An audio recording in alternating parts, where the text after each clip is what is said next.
Dahil sa mataas pa ring presyo ng LPG sa kabila ng rollback ngayong buwan, hindi pa rin kayang magbaba ng presyo ng pagkain ang ilang karinderya. Live mula sa Maynila, may unang balita si Gabriel Gonzalez. Gabriel. Igan, good morning. Masigla ulit ang bentahan ng mga ulam at iba pa dito sa Leverisa Street sa San Andres, Maynila dahil may pasok na ulit ang mga estudyante. Magandang pagkakataon daw ito para sa mga karinderya owner dahil nakababawi na sila ng kita.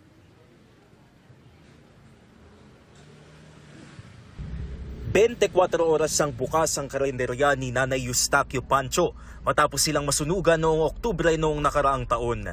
Gusto raw nilang makabawi ng kita at makaipon ng pampagawa ng bahay. Malaking tulong daw ngayong may klase na ulit dahil mas dumami ang kanilang customer.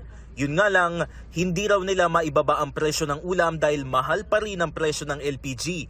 Kahit pa raw may rollback ngayong buwan. 5 pesos lang naman. Hindi rin nagbababa eh. Kahit ang mga karne, hindi rin nagbababa. Ganun din ang presyo.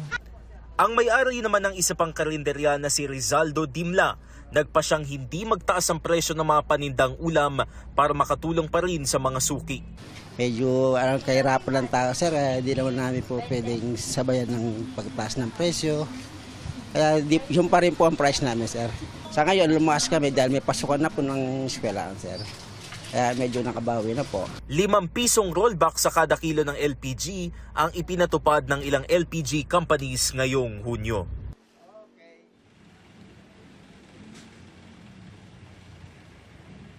Igan, isa lamang ang panawagan ng karinderya owners na ating nakausap.